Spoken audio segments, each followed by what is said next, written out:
the main theme of this book. We never evolved to exercise. What do I mean by that?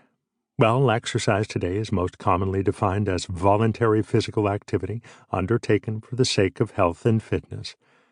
But as such, it is a recent phenomenon. Our not-too-distant ancestors, who were hunter-gatherers and farmers, had to be physically active for hours each day to get enough food, and while they sometimes played or danced for fun or social reasons, no one ever ran or walked several miles just for health. Even the salubrious meaning of the word exercise is recent. Adapted from the Latin verb exercio, to work, train, or practice, the English word exercise was first used in the Middle Ages to connote arduous labor, like plowing a field.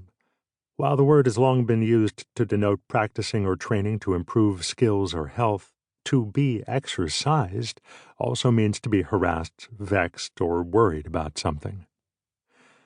Like the modern concept of exercising for the sake of health, treadmills are recent inventions whose origins had nothing to do with health and fitness. Treadmill-like devices were first used by the Romans to turn winches and lift heavy objects, and then modified in 1818 by the Victorian inventor William Cubitt to punish prisoners and prevent idleness. For more than a century, English convicts, among them Oscar Wilde, were condemned to trudge for hours a day on enormous step-like treadmills. Opinions differ on whether treadmills are still used for punishment, but they illustrate the odd nature of exercise in the modern industrialized world. Without seeming like a madman or an idiot, how would I explain to a hunter-gatherer, a farmer in Pemja, or even my great-great-great-grandparents that I spend most of my days sitting in chairs and then compensate for my idleness by paying money to go to a gym to make myself sweaty, tired, and uncomfortable on a machine that forces me to struggle to stay in the same place? Beyond the absurdity of treadmills, our distant ancestors would also be perplexed by the way exercise has become commercialized, industrialized, and above all, medicalized.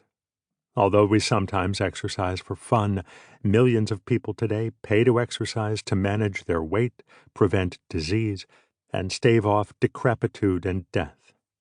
Exercise is big business. Walking, jogging, and many other forms of exercise are inherently free, but giant multinational companies entice us to spend lots of money to work out in special clothes, with special equipment, and in special places, like fitness clubs. We also pay money to watch other people exercise, and a handful of us even pay for the privilege of suffering through marathons, ultramarathons, triathlons, and other extreme, grueling, or potentially dangerous sporting events. For a few $1,000s, you too can run 150 miles across the Sahara Desert. But more than anything else, exercise has become a source of anxiety and confusion, because while everyone knows that exercise is good for their health, the majority of us struggle to exercise enough, safely, or enjoyably. We are exercised about exercise. Okay, so exercise is paradoxical, salubrious but abnormal, intrinsically free but highly commodified, a source of pleasure and health, but a cause of discomfort, guilt, and opprobrium. Why did this realization motivate me to write this book? And why might you wish to read it? Myths of exercise. For most of my life, I too was exercised about exercise.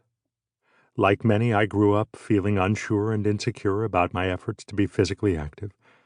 It's a cliché, but as a pint-sized, nerdy kid, I really was picked last for teams in school.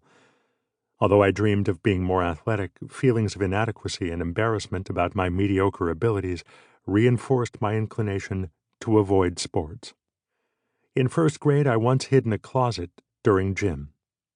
To me, the word exercise still summons up anxious memories of being humiliated by physical education teachers who shouted at me as I struggled, ashamed of my body, to keep up with my faster, stronger, and more talented classmates. I can still hear Mr. B bellowing, "Lieberman, climb that rope!" I wasn't a total couch potato in school, and throughout my 20s and 30s.